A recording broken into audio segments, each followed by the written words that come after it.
Mayroon ka bang kaaway, kasamaan ng loob o tao na mayroong matinding galit sa iyo? Isang tao na lahat ay handang gawin upang ikaw ay gantihan, ipahiya o iparamdam din sa iyo ang kanyang nararanasang inis o galit. At kapag minsan pa nga ay araw-araw kaniyang guguluhin at ipapahiya sa social media man o sa personal. Hello, what's up? Your best here.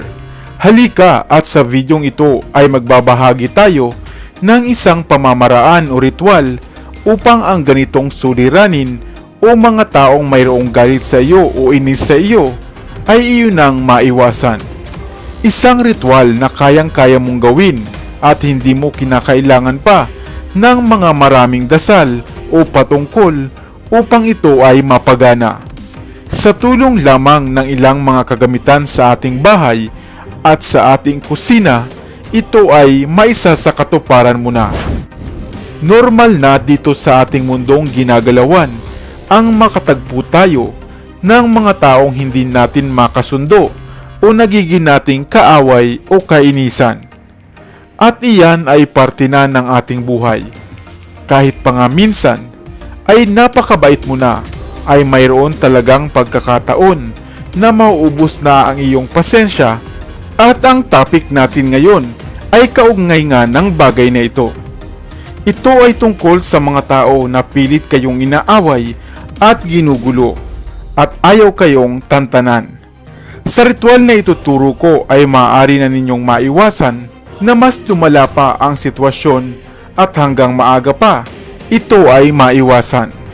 Halimbawa nito ay kung sinubukan nyo na rin namang makipagkasundo, subalit paulit-ulit pa rin nila kayong ginugulo, iyan ay maaaring senyales na nga upang subukan mo na ang ritual na ito. Ang ritual upang mapatigil na ang taong may galit at inis sa iyo. Ano-ano nga ba ang mga kailangan mo para sa ritual na ito? Una ay ang isang piraso ng malapad na dahon ng laurel. Ito ay dahil ang dahon ng laurel ay hindi lamang isang pampaswerte, kundi ito rin ay epektibo sa mga ritual at mga pamamaraang katulad nito. Pangalawa ay ang itim na ballpen o pentel pen o anumang panulat na mayroong itim na tinta. Pangatlo ay ang 7 piraso ng pako. Ito ay maaaring bago o luma o mayroong kalawang man. Basta ang mahalaga, ito ay nararapat na siguraduhing tuwid at hindi pa nagagamit. Pang-apat ay ang isang hibla ng itim rin na sinulid o anumang panali, gaya ng ribbon o tali, basta ito ay marapat na kulay itim.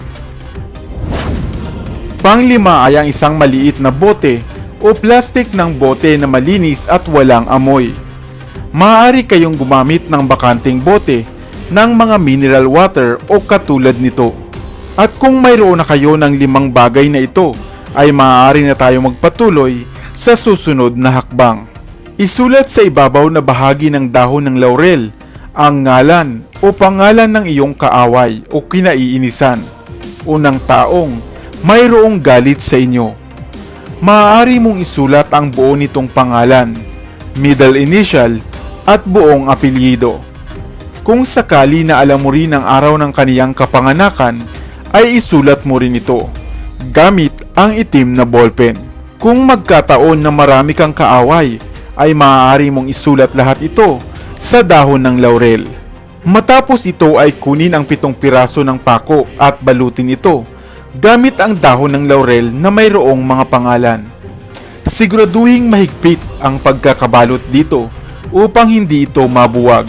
At gamit ang itim na sinulid ay itali ito at ibuhol upang siguraduhin ang pagkakabalot ng laurel sa mga pako.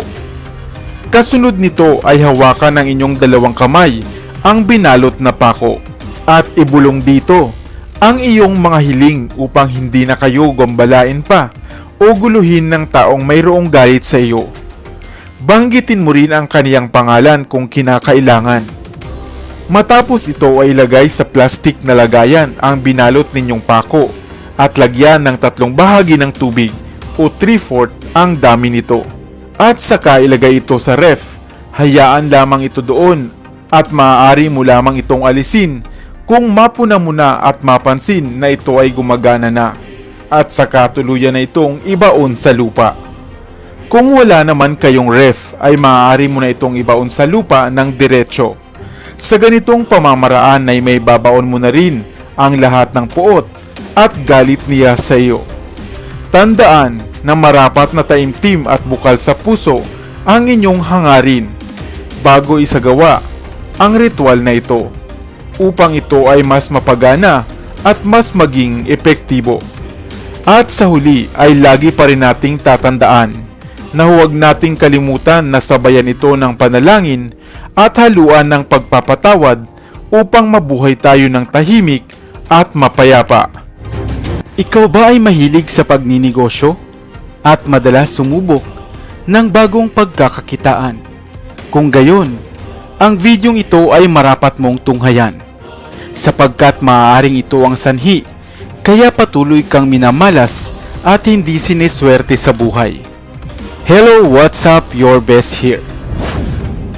Nakakita ka na ba ng ilang piraso ng pako sa iyong bakuran o sa harapan ng inyong tindahan? At dahil sa ito nga isang pangkaraniwang piraso lamang ng pako, kung kaya naman wala kang ang pakialam. Subalit bilang isang negosyante o mayroong maliit na tindahan, ay huwag na huwag mo itong babaliwalain dahil maaaring ito nga ang sanhi ng mabagal mong pag-asenso at matumal na kita sa iyong kabuhayan. Marahil ay masasabing bahagi na nga ng ugaling Pinoy ang salitang inggit. Inggit na laging sumisira sa pagkakaibigan at pagsasamahan. Sumisira sa ilang pamilya at kadalasan ay sa inyong pinagtatrabahuhan. At hindi nga imposible na nagaganap rin ito maging sa iyong ikinabubuhay. Inggit dahil ikaw ay maaaring mayroong tindahan na mas mabenta, mas matao, at mas asensado.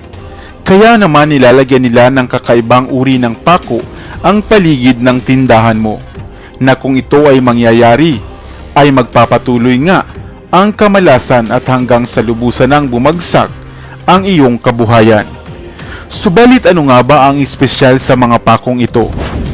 Ito ay isang uri ng pako na makukuha lamang sa isang partikular na lokasyon o lugar na mas minabuti ko na nga lamang na huwag itong banggitin upang hindi na nga matuksong subukang gawin ng ibang mayroong maitim na hangarin.